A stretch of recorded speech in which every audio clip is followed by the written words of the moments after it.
Back from the dead.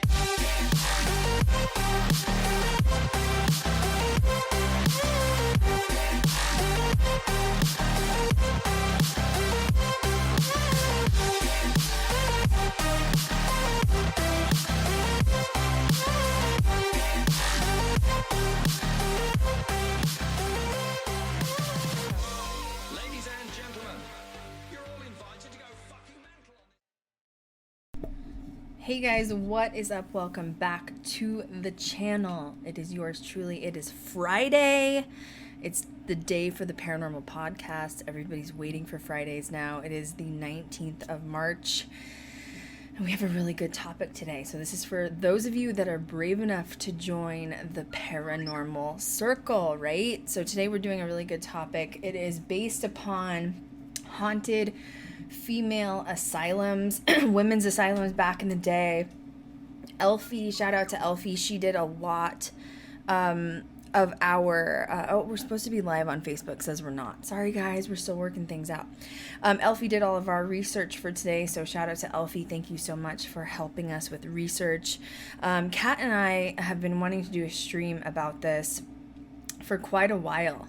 Actually, there's been history that we've researched in the past, and we dug a little bit deeper probably about 3 or 4 weeks ago. And when we were digging deeper, we realized it was a lot worse than we thought it was. We knew that some women were being put away for various reasons. It was a man's world back then. So it's a very interesting stream to have a perspective from Kat and I. So make sure that you get your tea, because there's going to be some tea today, okay? It's going to be a good stream. Shout out to Laura. Thank you so much for your bits. I'm going to go ahead and bring in my co-host now. Holler to Kat Cormier. How are you, Miss Kat? Holla. I'm doing really well. How are you? Holla. How was your week? How was your week this week? It was kind of like dreary and gray. I mean, other than that, it's been great, but the weather's like been meh. Yeah, it's been windy, gusty here. It was gray. The last couple of days it's been better, but it's still got that like little bit of a chill. But we had a really good work week this week, didn't we? Oh, lots done. This was a great week, so I hope you guys had a great week as well, because we had a kick-ass week, and it was a very good, productive week. And I think we should probably start off the stream with... Oh, hang on a second. I'll be right back, guys. I'm going to put you on mute. I have a technical issue happening. Hang on. Okay, we're back. I think Kat's audio is down. I just switched out of Restream, as I told you guys a couple of weeks ago, and I moved back to Streamlabs. And it's a pain in the butt. This is the first stream we have set up, and it takes time to make sure everything's going correctly. Kat, do an audio check for me really quickly. Hello. Mic check 1 2. I think everybody should be able to hear you. Kat Cormier? I think so. Yeah, I didn't have the right audio setting on. Thank God I have, Tech production support. staff on, because I'm like, I don't know what's going on. My staff comes running and like, oh my God, like, okay, I don't know. I'm like, they're like, go to be right back screen, mute the mic. I'm like, okay, I'll do it. Oh my God.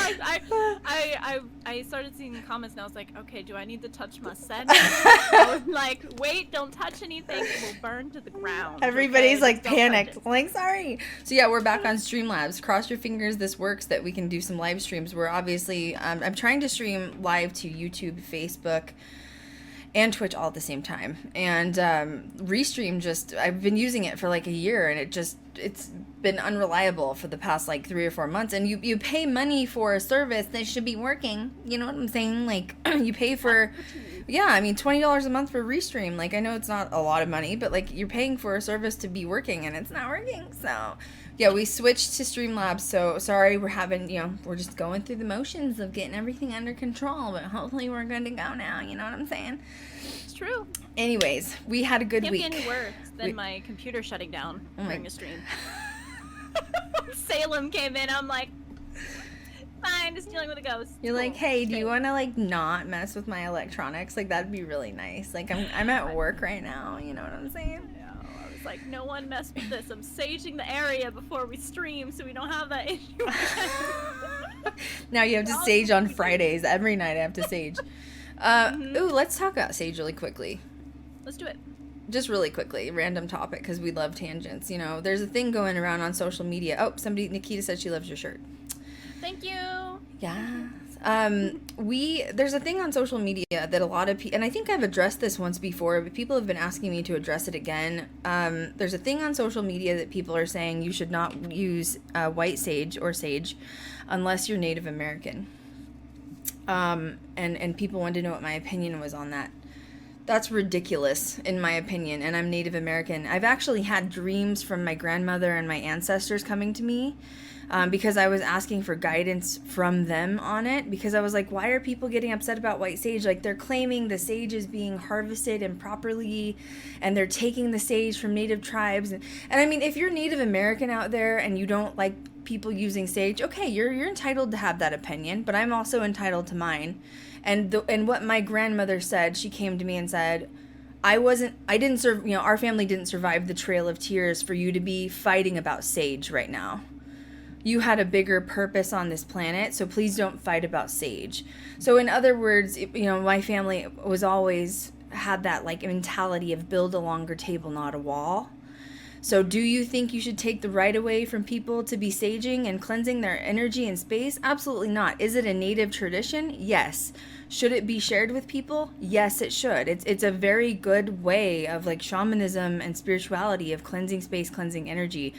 I think it's ridiculous. So if anybody's out there questioning if they should buy sage or not, please don't just buy the sage, for God's sake. Like, Jesus, like, it's just ridiculous. And honestly, people are like, oh, they're stealing sage from farms. That could be happening.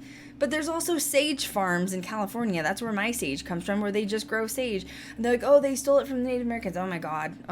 My Native family's rolling in their graves. They told me that. They're saying, I didn't survive the Trail of Tears for you to be fighting about sage right now. Go do something productive on this planet.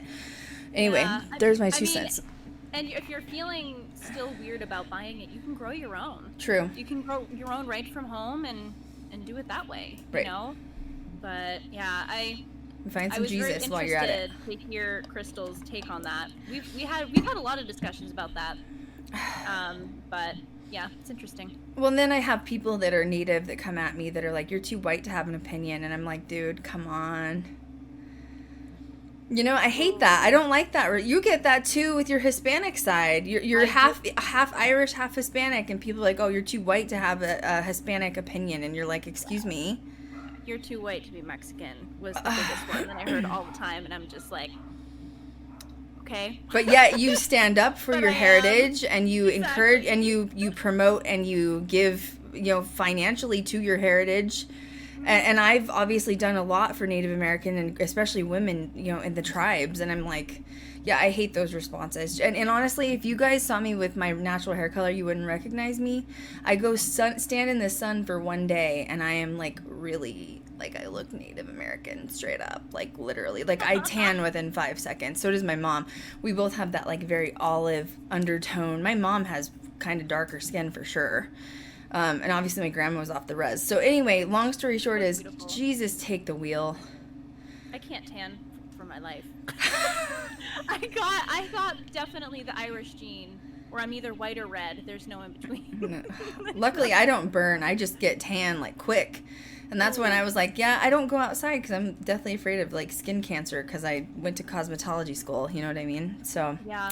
Mm-hmm. My Native family's ashamed of me for that. They're like, Krystal, just go outside. Just go outside. And I'm like, no, not. So anyway, that's my opinion. What do you think about sage? I know you're not Native American, but you're one of my best friends, my co-host, producer. What do you think about the opinion of sage? I think it can go a little too far. Mm-hmm. I think, though, that having like a best friend that's Native American, it was still a conversation that I wanted to have in order to not be disrespectful, but I found it really refreshing to hear that, from Krystal's Native American side of the family, that it's everywhere. Oh, and I still have family on the res. I've called my family on the res too. I've called, you know what I mean? Like, I've had actual conversations with people that are on the res, and they're like, who started that? Like, literally this, like, they're like, we don't care. Like, but I was curious, like, did it start from the res or did it start from like word of mouth? You know what I mean? I don't know. We've had to talk about this too. especially regarding like Hispanic culture as well, Mexican culture. And I feel that the only people that should be talking about it being an issue are the people of that culture. Sure. Not a random Joe Schmo. You know what I Right. mean? That's all of a sudden making it an issue. Like if you're concerned about something, take it up with the culture. Don't just spread misinformation to make everyone afraid. Well, You know, and I've that's seen half the people problem. online that are Native American that have said they have a problem with it. I don't know why. I think it's silly. But they have that right to have that opinion. Absolutely. But it's an herb, and honestly, the herb belongs to Mother Earth, not any culture or persons, is my opinion. And honestly, that ideology that I just spewed, saying it belongs to Mother Earth, that is the way it should be in Native culture. That is the way my grandmother raised me, is you respect the land, you respect the animals, you respect everything from Mother Earth. Like, that's who owns it. So, yeah, anyway, I'm done with my tangent. I don't have time to fight about sage. That's the long story short here, okay, people? It's true. And if you got a There's a demon, lot. please, Jesus, go buy some sage. Anyways, we can move forward. Or, same thing with my office. Just sage. Just Gonna get. cleanse the modem. Oh my Please God. Don't go out again. It's Okay, fine. so Kat and I had a really, really amazing productive week. And this is kind of the tea that I wanted to drop on everybody. So we are, as everyone knows, in pre-production for the second pilot that we're planning on shooting. I am looking for some more people, so this is sort of like an official casting call, right? Like, you guys know I have my crew already. I have my post-production crew. I have camera tech. I have multiple camera techs. I have, obviously, Kat with production. I have Elfie doing research. So I'm officially releasing another casting call. You don't have to apply per se, but I would love it even if you had suggestions of other people to shoot me an email that might be interested, right? Or like get word of mouth spreading. So here's what I'm looking for. 3 people specifically, okay, is what I'm looking for. 1, I'm looking for another researcher. Elfie does research with us, but we need a second researcher. I need somebody that's not afraid to go on camera and somebody that's not afraid to be sort of like, I would love to have someone with nerdy dweeby vibes that really goes by the book, bookworm, loves to research, likes, obviously the side of like necromancy, which is, communicating with the other side, witchy stuff. Okay, you have to be into like all the occult stuff. So that's the first person I'm looking for. The second person I'm looking for is a replacement for Chanel. Chanel was our dark witch. Questions have come back if she's coming back. No, she will not be coming back. As we know, she had a mental health crisis, and Kat and I wanted her to put herself first, so that is what she is doing. So we need somebody to come forward that's more of a dark witch. Now, when I say dark witch, I don't want someone that's doing like spells and like putting spells against people and like, I just want someone that's very knowledgeable on the dark side of witchcraft, okay? Because when you go into certain locations, you never know what you're going to run into. And I need someone that's knowledgeable, maybe not necessarily practicing Satanism, okay, but knowledgeable on it. There's a distinct difference. Because I will not feel safe with you on my tour bus, okay? So that's the second person that I would like, okay? All right? Those summoning things. Yeah. Okay. So first, a research nerdy person. Second, a dark witch. The last person I'm looking for, I need your help. I need everybody's help listening to me. If you've been a fan of GGD, I am calling on you for help. I am looking for a female engineer, a female Gary Gawka, a female, what's his name, from Colorado, Bill Chappell. I need a female engineer, someone that likes paranormal and the occult, really into science and, physics sort of side of things, understands how things are made, created, and built, and wants to be a part of this, okay? Now, the reason I'm calling on not just you guys, but you guys to be my army, if there is a YouTuber out there that I have missed, or somebody in the limelight that is a female engineer, I need you to send me their information, okay? So if you know any of these people that you can talk to, start chatting in forums for me. Help me find these people. I need these elements, okay?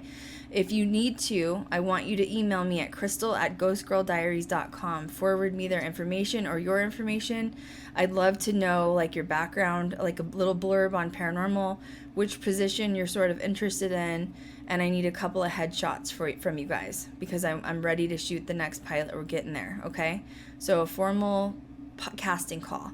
I'm going by the image of, chilling adventures of Sabrina meets The Craft sort of image. So you have to have an image, okay? You have to be into fashion, you have to be into beauty and makeup, you have to have that sort of edgy alternative image. That's what I'm looking for. And I know I'm looking for a needle in a haystack, but I'm hoping you guys out there, my fans, always come through to help me. So even if you don't know somebody personally and you know of a YouTuber, send me their info, or even an Instagrammer or somebody that you follow. Yep.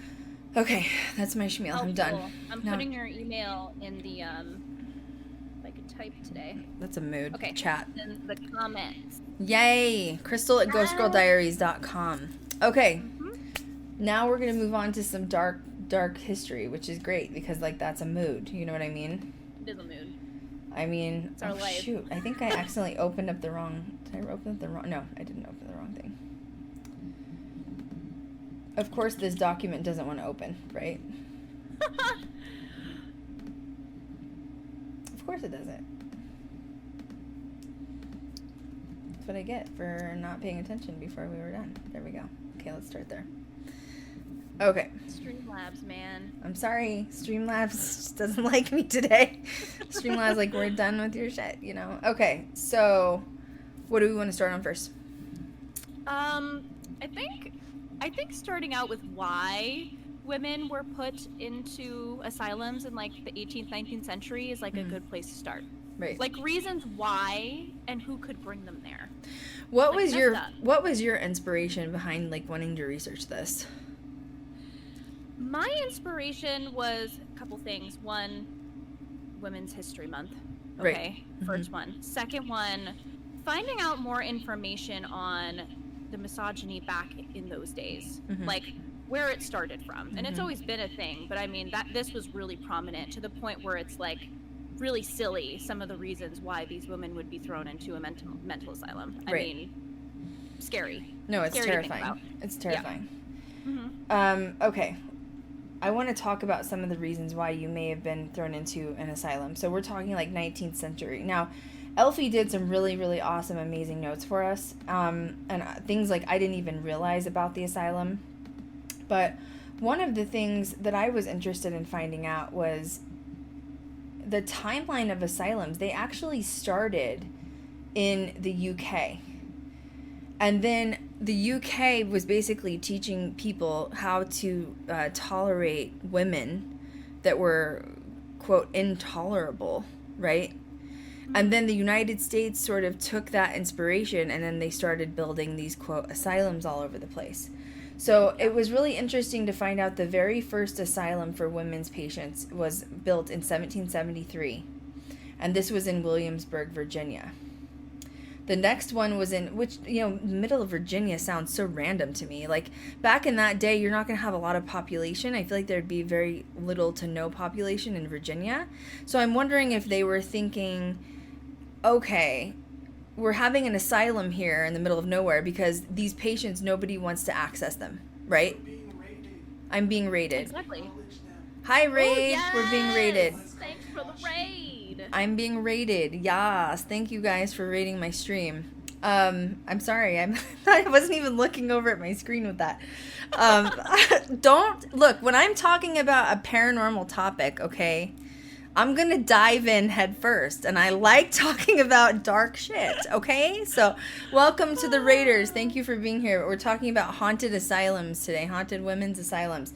Okay, so back to, anyway, 1773, random Williamsburg, Virginia. So the only thing I could think of is they put it in the middle of nowhere so that no one could be accessed. You know what I mean? We're gonna dump a bunch of people in this asylum in the middle of nowhere, so that nobody can access them, or if we have a patient escape, they literally just die in the middle of nowhere. So they thought this stuff through. And think about 1773, you're still talking covered wagon travel. Yep. Mm-hmm. Some shady shit was going on for sure. I'm just saying, okay? Now, why would you build a building in the middle of nowhere? Literally. And it was quite large if you look it up. I mean, for that time, it was a 2-story building. It kind of looks like a wannabe church, so it makes you wonder, It was titled Rebuilt, the Public Hospital for Persons of Insanity and Disordered Minds. Oh, that's cute. That's a mood. 1841, Boston school teacher Dorothea. This girl, Dorothea Dix, is a huge person involved with the lawmakers and treatment of people and women in psychiatric hospitals. We're going to dip into her more later. I didn't even know this bitch existed. And she's like a huge, in my opinion, I mean, considering she was trying to save these people out of these psychiatric hospitals. And she literally, on her deathbed, was still trying to save people out of these psychiatric hospitals. And it's just crazy. She's really inspirational, honestly. And she was one, like, bad bitch. Like, she worked her way up. She worked hard, and we'll dive into that for sure. Yeah, we'll dive into that later. But I wanted to give you guys a timeline of when psychiatric hospitals started. So around 1773, as we said. Moving on, another big one opens in 1907, which is Indiana. And now we're in about 30 states altogether. There's now a psych ward. Okay. So now men were in psychiatric hospitals, but would you say an accurate statistic is about 1/3 men to 2/3 women? Very accurate. Because we were reading statistics on this, because we were like, it was mainly labeled women's, hospitals, but was it really just for women? Or was it for more than women? Because, no offense, but mental health exists for everybody. So why are we labeling them women's psychiatric hospitals? So men were placed in them. And honestly, I think men were placed in them probably for the right reasons.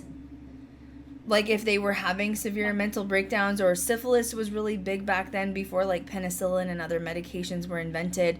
And what syphilis would do, oftentimes syphilis was spread due to prostitution, unsafe sex, and it would make you literally go crazy. You'd literally go crazy. And they didn't know what to do with it. So you'd be going crazy and you'd end up just dying in the hospital because they didn't have medications invented yet. They would, we're going to get into like the weird lobotomies and like dark shit that they performed on people later. But first, Kat and I are sitting here like, okay, this is when, you guys know how Kat and I are with topics, except with women's topics, right? Women's haunted paranormal, we're like, oh my God, I'm going to go in and do it, So what did we do? We're like taking it apart. You know what I mean? We're really getting into it. Cause like you and I both, Kat, right? Didn't have a clue how bad this system was. No, I mean, I feel like we had like a little inkling, but we were on the phone for like 2-3 hours on separate days, literally. Yeah, and we were just like, oh my God, this is so bad. It's okay, I don't even know how to like word this, because there's really no appropriate way to word this, so I'm just gonna like spit it out, you know what I'm saying?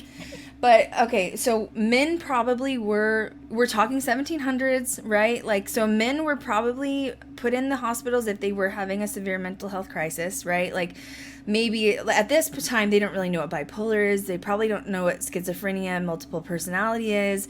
Depression is not really being, diagnosed or a thing then. They just called you insane is sort of the title. There weren't like all of the mental health branches that we have today.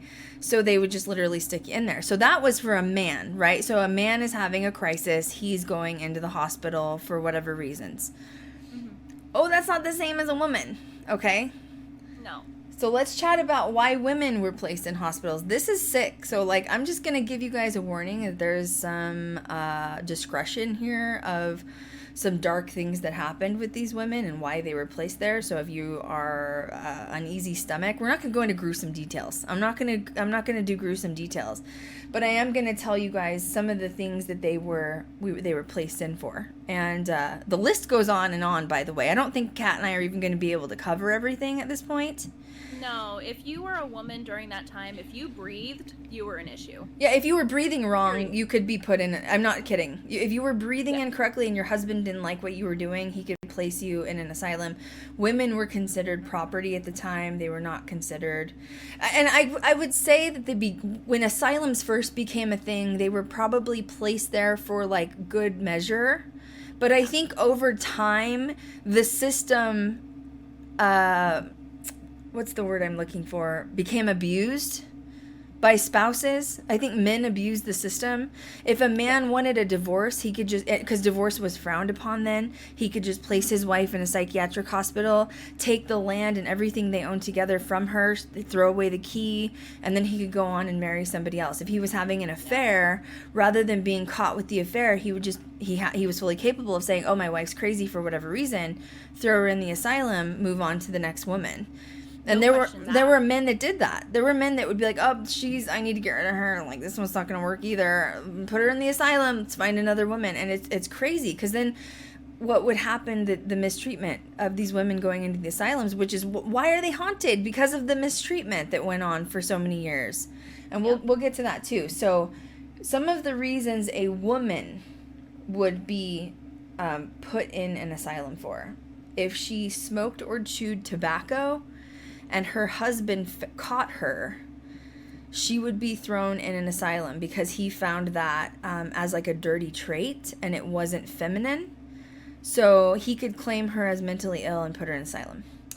This is one that shocked me, and this is one of the discretion ones, because it's like, I don't know how to say it. You know what I mean? I don't know how to be proper.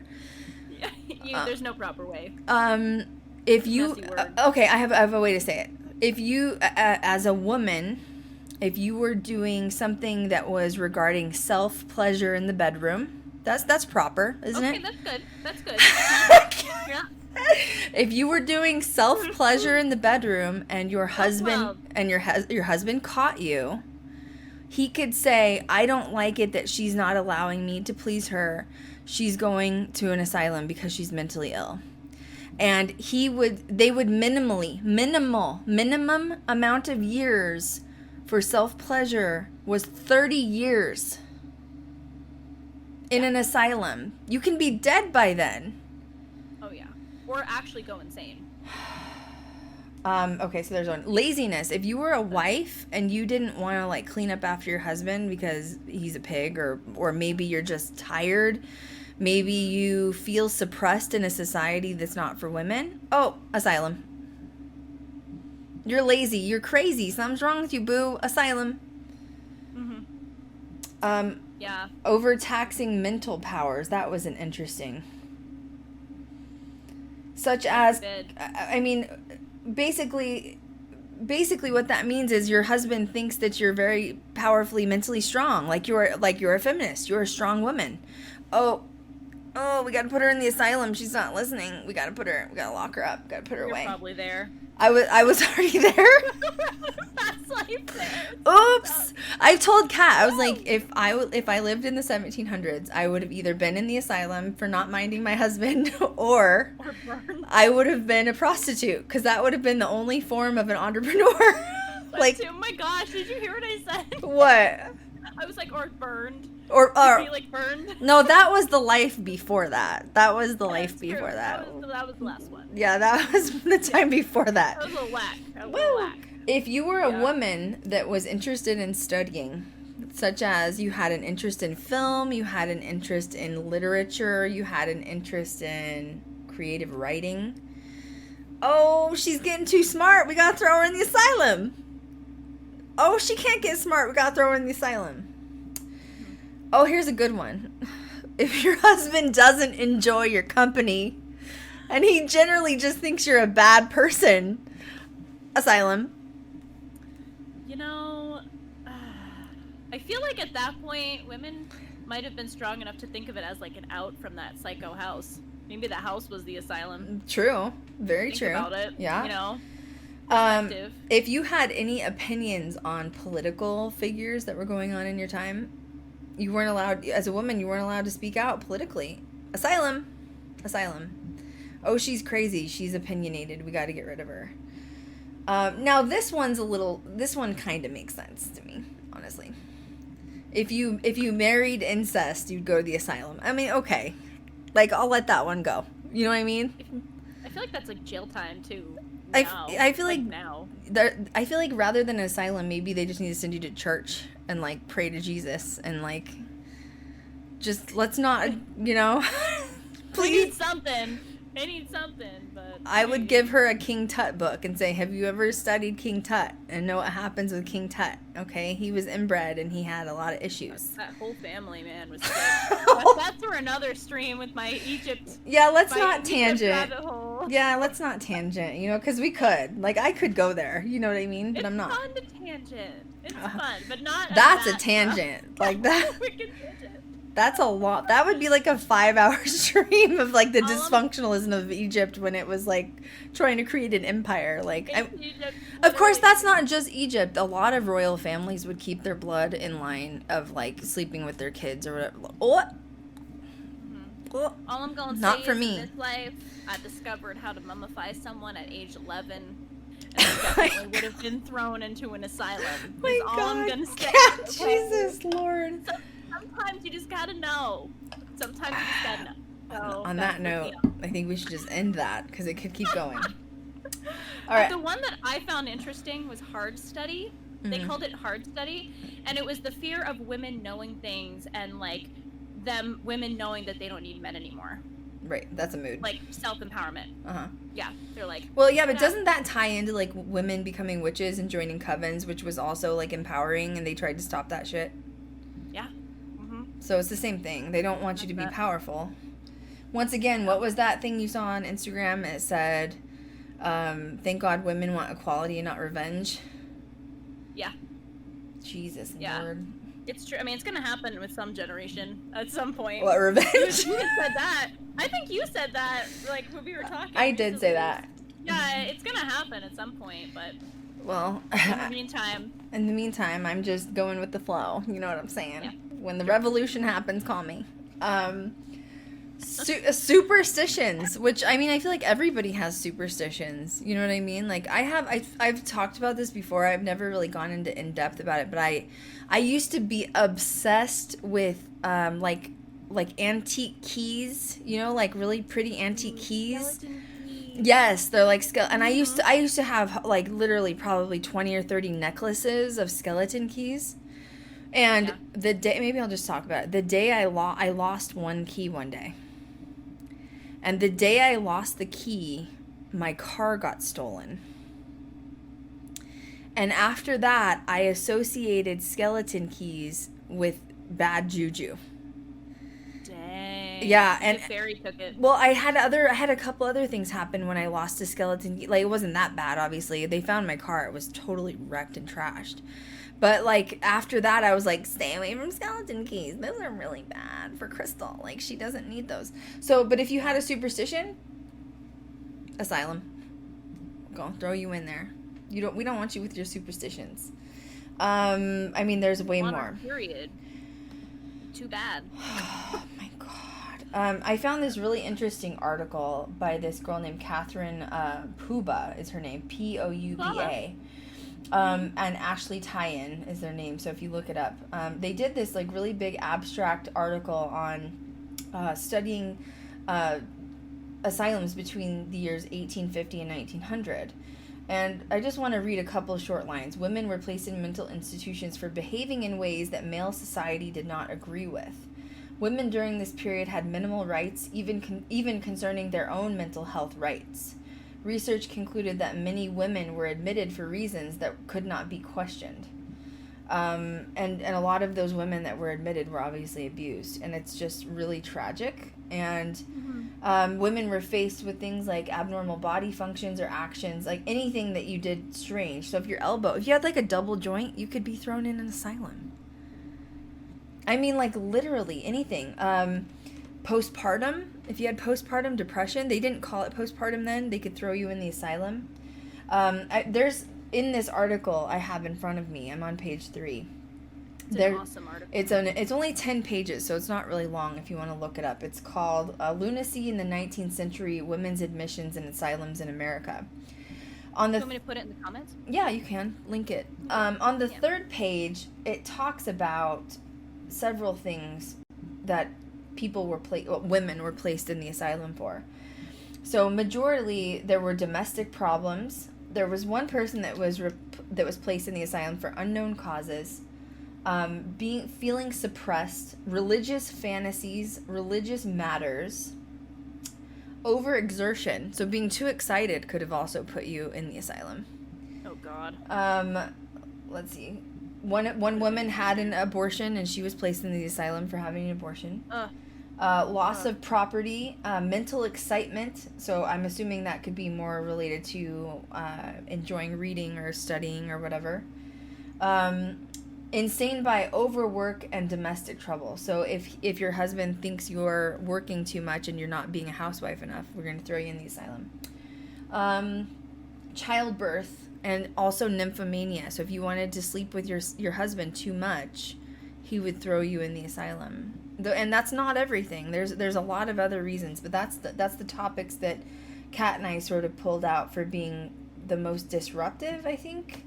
I think what was also really sad was when we were going through these lists, and there were a lot of them, of just like, you know, the age, 39, 40, 30, 40, 22, like these they're not that old. Like these women that are going in aren't that old. Mm-hmm. And a lot of them even said... One was 17. Yeah. There were a lot of them that were written down as insane by unknown cause. Mm-hmm.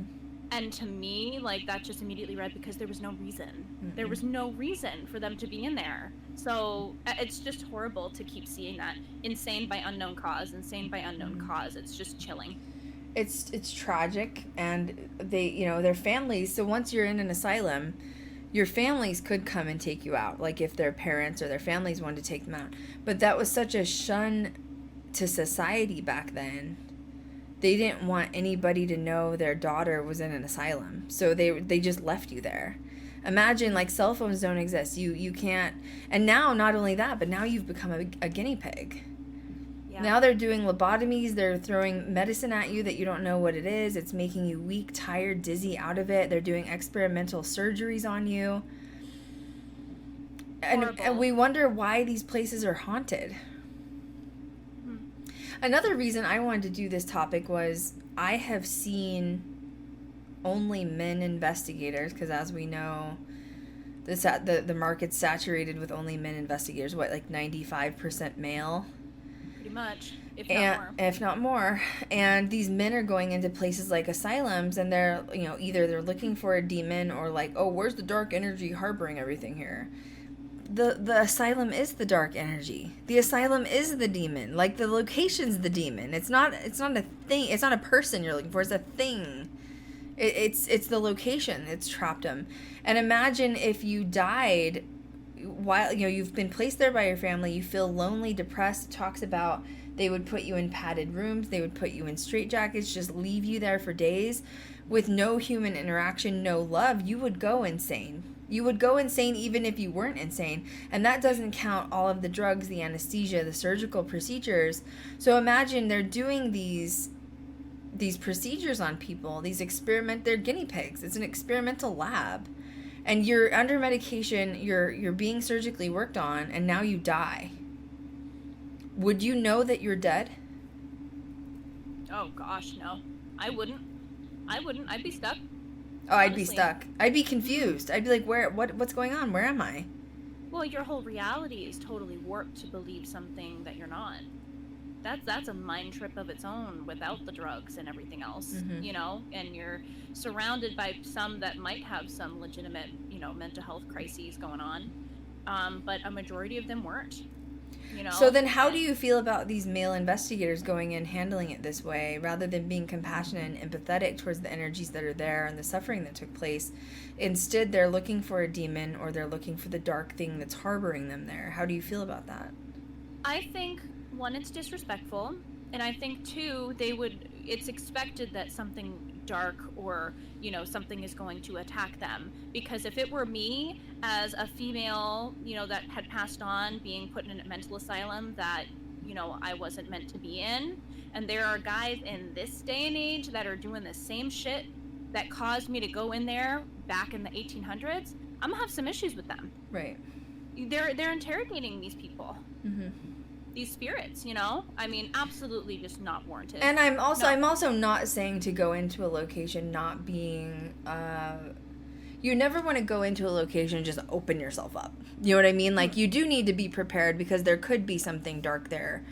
Yep. In my likelihood, though, of all the investigations I've done and all the places I've been, you're more likely to run into energies attached to the location versus like a demon. And I've said that for years. And especially if you're taught, like, and honestly, in these asylums, when we've seen people go investigate, they're like, oh, there's got to be a demon or a dark shadow figure that's harboring the energies there. Have you ever considered maybe the dark energy was the doctors and nurses? Yep. Allowing it to go on. And doing the torturing? How could they sleep at night? Well, a lot of these places had underground tunnels, and I know we've seen some of those on TV. You know, nobody ever talks about the underground tunnels.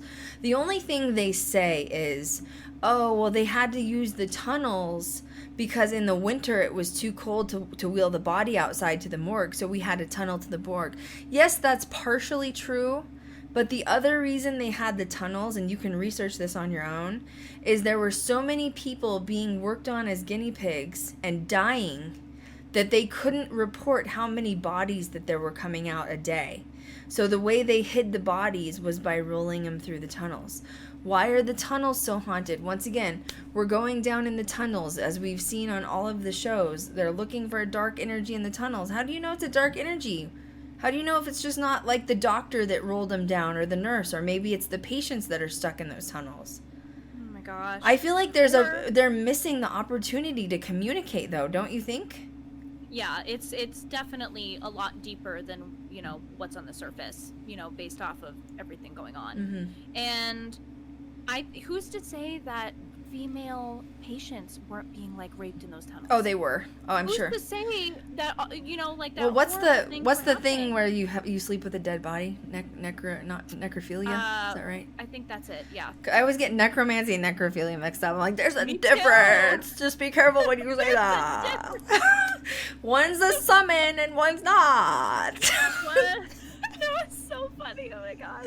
Because it's true. Because every time I say it, I'm like, oh God, did I say the right word? I hope so. Okay. It's because it was the same beginning. One's really bad and one's not as bad. You know what I mean? So, Oh my god. Like there's a difference. There's oh a my gosh, big difference. Not even. I know what. Why are those words so alike? They shouldn't be. Whoever created those words made a huge mistake. Like clearly. Change it. Okay, you gotta change that. Modern time. Jesus Lord.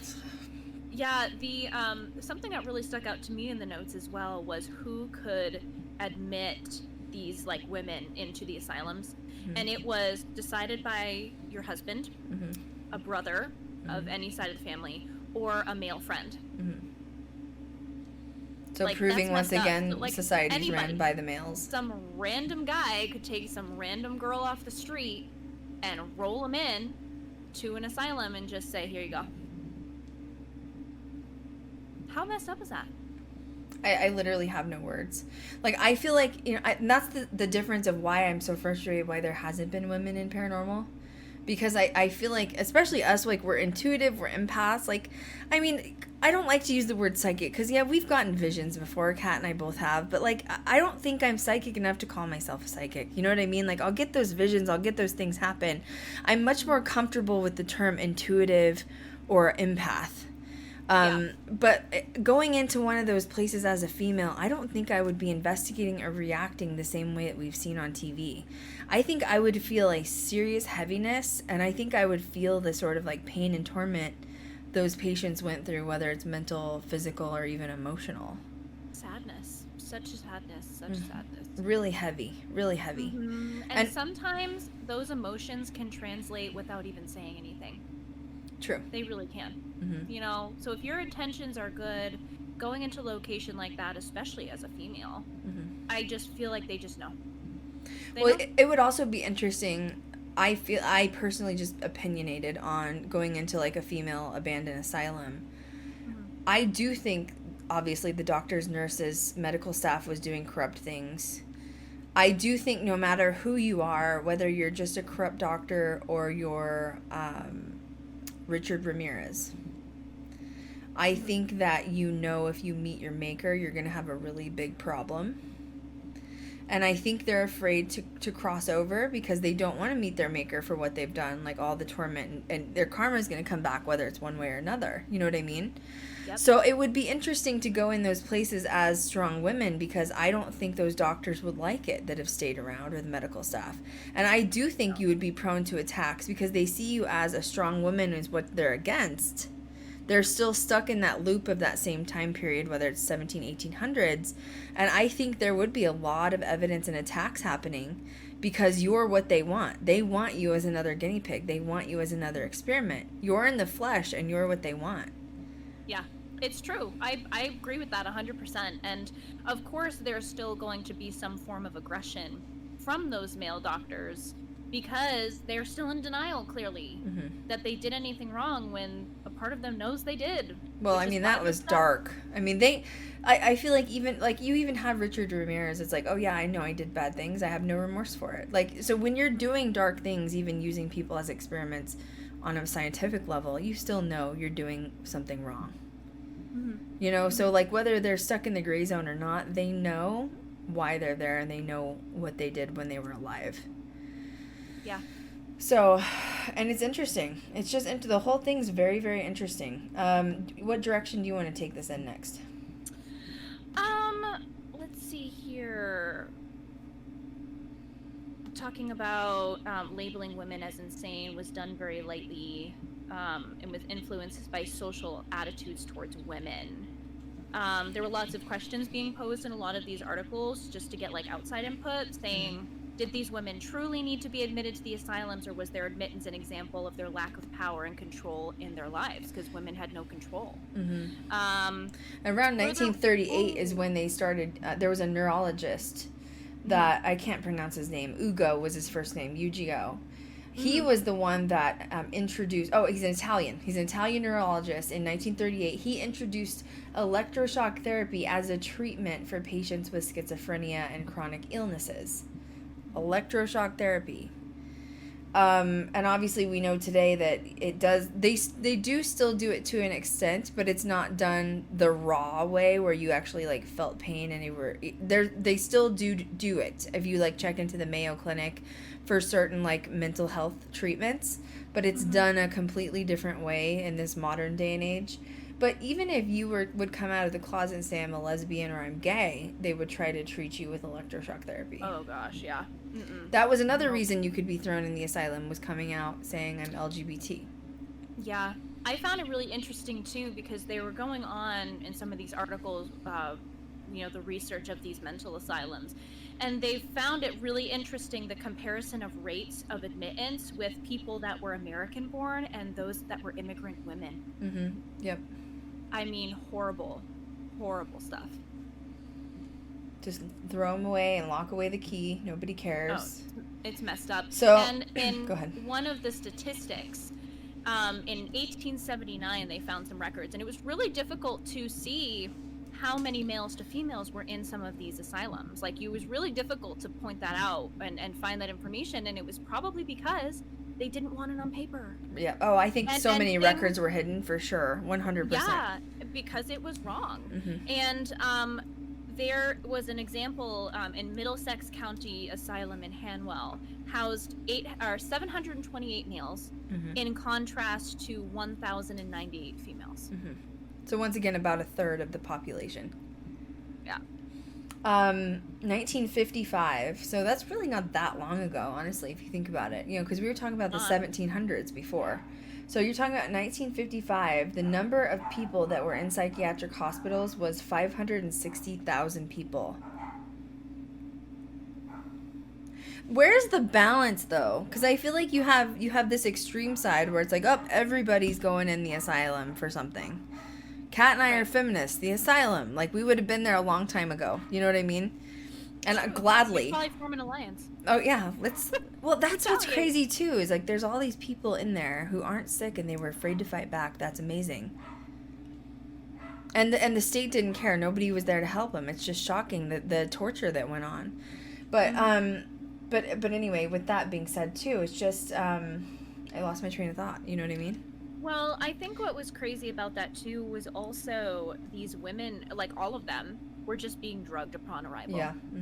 They weren't even really given a chance to think about their circumstances.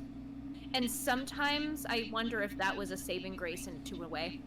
Well, here's another thing that's interesting is 1965 is when they started like the Medicare program, Medicaid program for patients. So if you had sickness, illness, what's the word I'm looking for? Disabilities, they would place you on this, and then they would stick you in an asylum. It makes you, like, clearly they would take their checks or medical insurance, which was funding these places. So that now it's become even more corrupt. Oh, yeah. Even more corrupt. It was essentially a witch hunt. It's just shocking. And it just got weirder and weirder. But once again, the balance is you have these crazy asylums where some people, I would say a majority of people that shouldn't have been there. But now you have this day and age where we're finally making mental health a topic of conversation, because everybody knows I'm pro mental health conversation. I think that the way to bring it into society is to talk about it more freely and openly. And I've dealt with friends and family that have had severe mental health crisis. But now you have a day and age where there's no help. None. Where's the balance, man? Now you have a lot of people and homeless on the street that actually do need treatment and do need help and can't live in society like a normal person. But they won't make asylums, and maybe we don't need to call them asylums, because asylum, the term means crazy person, you know? But we do need facilities to help these people obtain not being abused by the system and doctors and nurses, but where they can get the proper treatment that they need. There's no balance. Why is it this extreme or this or nothing? Like, I don't get it. I don't get our society. No, it was sick. It was sick. And there was no basic mental health facility. None. It was just totally extreme. I want to compare a haunted asylum to a modern day and age asylum. Let's do it. I know, Kat, have you been to an abandoned asylum at all? Yep, right here in Concord, actually. Okay, I've been to a few in Colorado that are abandoned. Kat and I have been to a modern day and age active, I don't want to call it asylum, mental health facility. Kat was with me when we went. We're not going to give the backstory because it's personal and private. She went as like support to help me with somebody, okay? I can say that the feelings and vibes and the energy rolling in an active day and age mental hospital is probably calmer than an abandoned one because patients aren't being abused and mistreated. However, it still has that anxiety feeling, right? Fear of, and I'm talking energy. We're talking energy reading. How do you feel about it? Yeah, I would have to say that. I mean, there's still activity going on, paranormal activity that happened. Got a rough experience. That was crazy. Okay, that was wild. But it's fine. Everything's fine. But yeah, it's definitely different now than what it was then, I'm sure. Right. No, I agree. You're in a more controlled environment where steps are needed to be taken to get you to where you need to be. You know, thank God. But it shouldn't have gotten to that extreme for that to happen. Well, once again, I feel like extremes. Everybody's in the asylum or we have no access to mental health help. What the hell, man? Yeah. I'm not going to lie and say I haven't had depression. I've had issues with mental health. It's called being human and this planet is hard. Is what it's called. Therapy works. Yeah. I mean, I've done that too multiple times. That's why I'm not ashamed to talk about mental health, because we lived in a time for so long where society shamed it, and it shouldn't be shamed, especially coming out of a damn pandemic for a year where we're all, been isolated. And it's okay to say I need help. You know what I mean? Like, it's okay to say, like, wow, that was rough. I don't even know how I'm going to human. I'm supposed to go meet a friend for dinner tonight at an outdoor restaurant that's social distancing. And I haven't been to a restaurant in a year because our numbers have dropped significantly. Of course, I'm going to wear my mask and be safe. But I'm sitting here like, how do you human again? I don't know how to do this. How do I go to a restaurant? I don't know what that means. Can somebody teach me? I'm glad the numbers are going down, though. There's some hope that's coming, guys. Oh, my God. I can't wait for a vacation. Yeah. Okay. Oh my God. Yeah, that'll be fun. Go Krystal shopping in Utah. Do you want to talk about Dorothea? Yeah, one last thing I'd like to do is just one more statistic of 2004 statistic is studies suggest that there's 16% of prison and jail inmates that have actual mental illness, which is roughly around 320,000 people. Now, once again, that statistic was from 2004. There's only 100,000 psychiatric beds in where you can access mental health. So what do the 220,000 other people do? Why are we, once again, if people are having mental health crises and being put in prisons, that's how haunted prisons happen. So they're basically saying that prisons are now serving as basically modern day psychiatric wards. Mm-hmm. So we shouldn't be locking these people up. We should be getting them treatment and help. And instead, as a society, we're like, oh, let's not talk about mental health. Like, that's not good. Let's just don't talk about it. Yeah, I think it's also really sad that a large majority, if not most of them, these patients that ended up passing away, were put into grave slots that just had a number on it. That's true too. Well, another statistic. Hello, I can't talk. From 2010, there are current day and age. There are 14 beds for every 100,000 people that have a psychiatric breakdown. Yeah. So we're still ignoring it. Yep. What's it gonna take, man? Like, literally, like the system's screwed. The system's screwed. The whole system. We don't learn from history. It just continues to repeat itself until we just don't exist anymore, and it's just so bizarre. Now I shouldn't get to that extreme. I'm gonna let you take over a little bit with Dorothea. I have your notes in front of me, but you're the one that really researched her.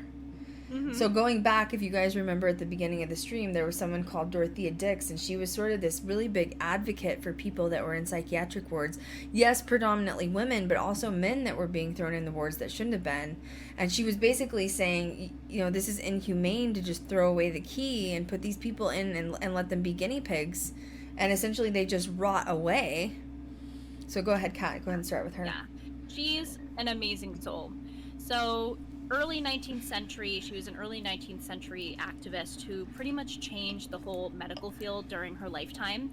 And she's championed causes for both the mentally ill and indigenous populations. So she was very inclusive, very before her time. And, by doing this work, she openly challenged a lot of 19th century notions of reform and illness and mental illness. So she had been in conversations with a lot of physicians trying to figure out the root of this and how can we do this better. And Dix ended up helping recruit nurses for the Union Army during the Civil War. Yeah, that's interesting. That's really interesting. Yeah, and she transformed the field of nursing with that. I mean, that is huge. Mm-hmm. So Dorothea was born in Hampton, Maine, in 1802, which is just like 2 hours from me. Holla. Little's really known about her childhood. There's just more history based on the activist lifestyle she had as she grew up.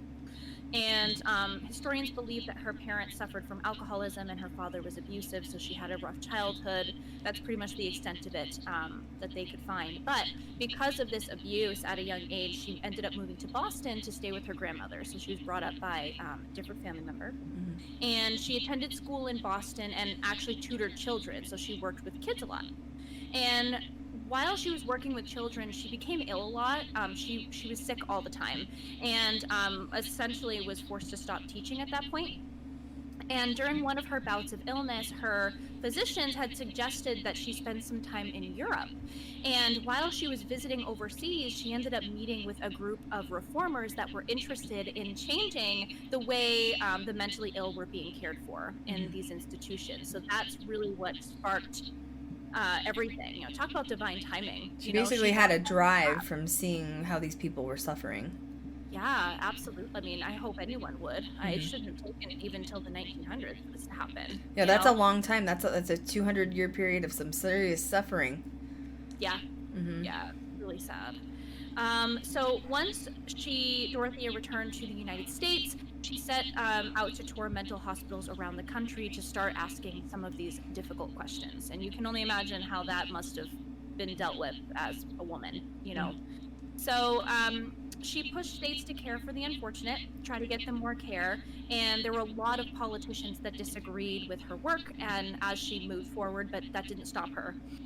She eventually did end up establishing asylums in New Jersey, North Carolina, and Illinois.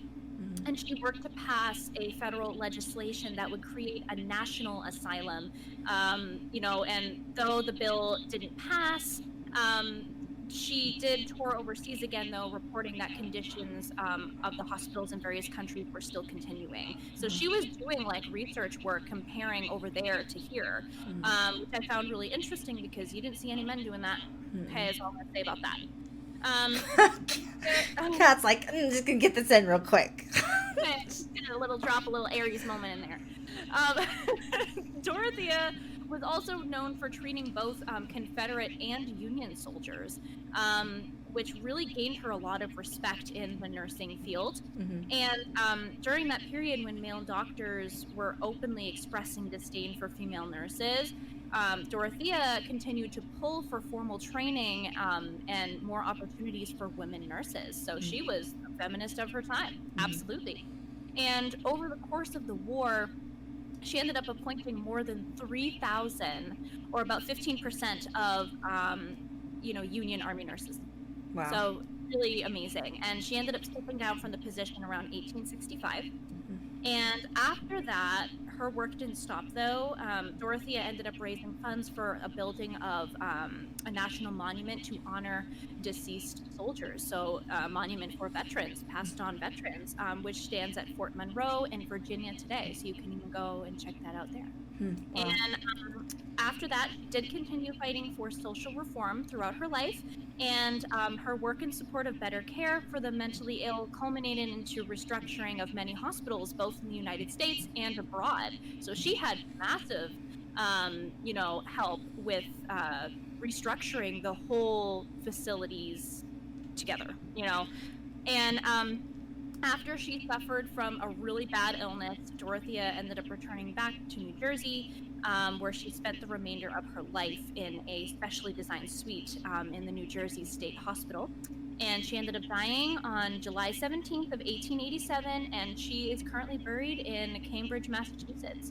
I wonder why she's never talked about. Like, it's like she seems kind of important in this movement. Yeah. So it's strange why we've never heard of her before. Yeah. Really strange. That was weird. You cut out when you said that. Did I? Mm-hmm. Great. She's here hanging out. You know what I'm saying? Yeah. I was shocked because when I was going through this, I'm like, she really made an impact. Mm-hmm. How is this not more known? It's sad that we still live in a day and age where things like this are overlooked. Honestly, you don't really see much history on women making changes in, mental facilities until the early 1900s. Mm-hmm. Almost like she had just missed the cusp of being in the history books or whatever. Right. But she's deserving of being in it. Mm-hmm. Absolutely. It's insane, honestly. The whole thing's crazy. I would love to go to locations of mental hospitals for women. Yeah. And do it right. It's not, I feel like it comes down to a point where it's not necessarily about the paranormal evidence, although that's fun to back up what we're experiencing and share that with the world. But it's also a way for the energies and the location to just sort of tell its story on its own. Mm-hmm. And so it's dark times. It was dark times. I got really emotional a couple of nights ago because Kat and I were doing research on this, and I was just sitting there kind of meditating, and I was like, I wonder what it would have felt like to be locked up like that and you have no access out at all. And, in that time, no one will come get you. You're stuck. You feel like you're going crazy just from being there. And I told Kat, I said, I can kind of relate with all of the experiences we've had in film, being women in film. Which is nobody's willing to sit down and even listen to you, take the time of day. Sort of like what I said in the it's amazing, your gender, why it can cause such a problem. And it goes back to what I've said over and over, which is when I started Ghost Girl Diaries, I didn't mean to have a feminist narrative. That wasn't my goal. That wasn't where I wasn't like, yes, I'm going to do this feminist narrative. But until I realized so many doors, 9 out of 10 doors were going to slam in my face strictly because of my gender, which it seems so ridiculous in 2021, 2020. Like, people want to say change is happening, change is coming. When? Let me know. I'm listening, because I haven't seen it. They're saying they want change in film and they want change in paranormal. Adding one camera tech to Ghost Adventures doesn't count, okay? And it is. It's just sad, because I can't imagine the torture, the torment they went through. Yeah, it really is. It's heavy. Mm-hmm. It's very heavy, because I feel like just as women in general, when we go back and look at these records or go to a haunted location that has that history, or worse, it really resonates with us. Mm-hmm. Really, because we carry that. Mm-hmm. We carry that for generations, whether they were related to us or not, doesn't matter. Mm-hmm. It was a way to get rid of women that people didn't want to deal with, and that's just sad. That's sad. Well, it's almost like Stepford Wives type of thing. They wanted you to become a Stepford wife and like robotic and just listen and follow in your man's footsteps, and the minute you even slightly stepped out of that shadow, bye, you're out. Yeah. So anyway, I also think it still hasn't been done right from what I've seen on TV. Like, there's been opportunities for people to do these locations right, and I still haven't seen that happen. It's okay. That's where we come in. I'm waiting till I'm dead. You know what I'm saying? I'm just sitting here waiting. Let me know when you're ready. No. We're going to do it right. Yeah, that's the T. That's one of our goals, is to get in some women's facilities. Now, I want to take that and twist it for our last little segment here, which is we did locate, and I'm not going to, please don't say any names, Kat, because I know we have lists of locations. Yep. I don't want to throw anybody under the bus, because it's not fair. We have lists of abandoned mental asylums for women that were like in this time that we contacted, and we were trying to get in to investigate. Now, some of them, I'm going to be honest, a lot of locations do not like what Ghost Adventures has done to their business or location, which is streaming it in a dark light of demon activity. And because of that, it has made getting in a paranormal location extremely hard. A lot of the locations Ghost Adventures has done will not let you into film.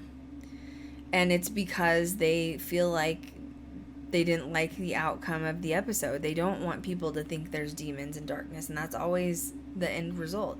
It makes me wonder if that's why they're doing more private locations now. It's because they don't have access to bigger locations, but it's also screwed all of us who are like smaller groups, other groups wanting to go in and film, because they're like, no. So we did find some other ones, and so half of the locations that were asylums told us, no, we don't like what Ghost Adventures did to us in the limelight.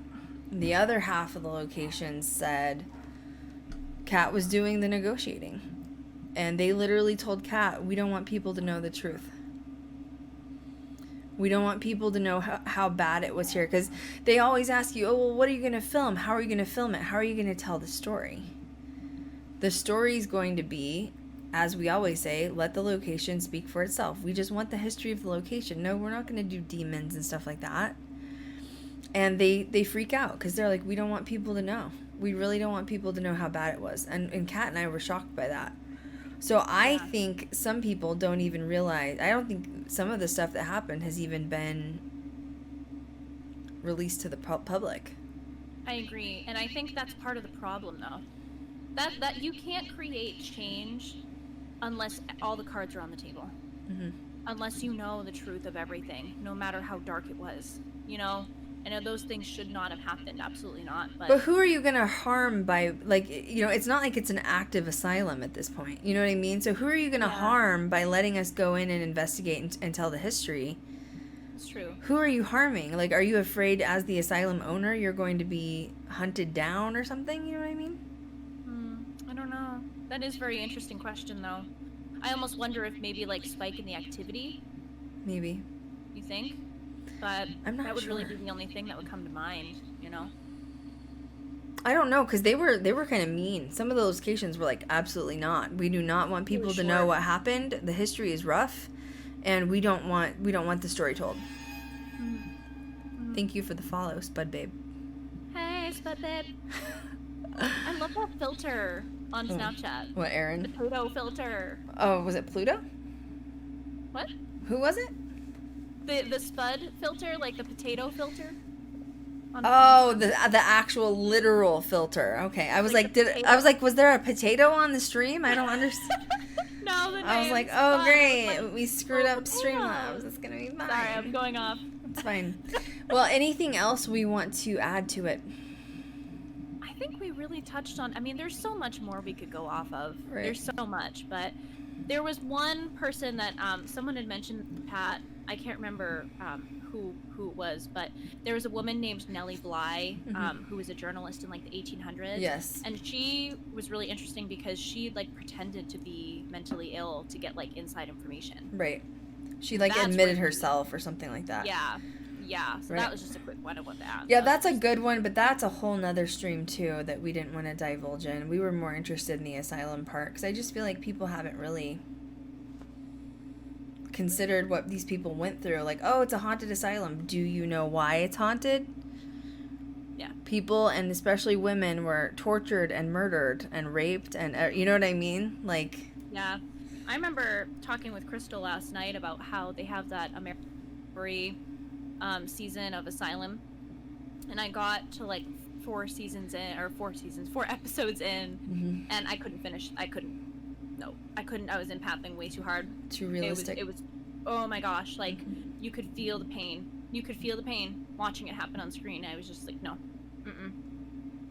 Horrible. I know, it's scary to see it reenacted, you know?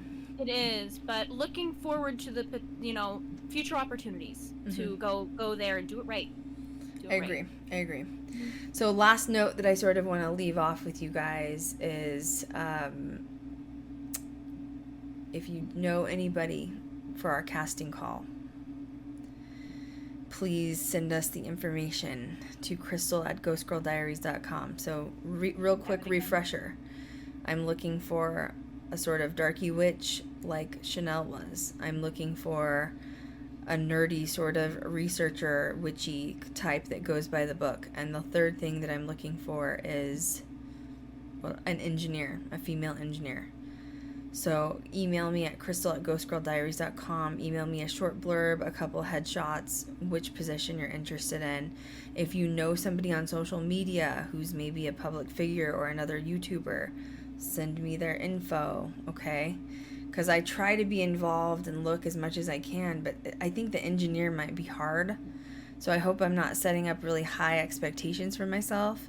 So I'm hoping just the universe brings that right person towards me. You know what I mean? I'd love to have somebody that could kind of take on Bill Chappell's designs and even Gary Galka's stuff and maybe even put a better twist on it, with a female brain. Yeah. Ugh, so amazing. It would be so cool. So anyway, thank you guys so much for streaming with us today. We appreciate you being here. Please make sure you're following us on social media. Please make sure you're, we're doing subscriptions on YouTube now. Content's coming. I had a really busy week. First of all, I had a kidney infection. Yes, I'm better. Thank you for asking. I know a couple of you asked.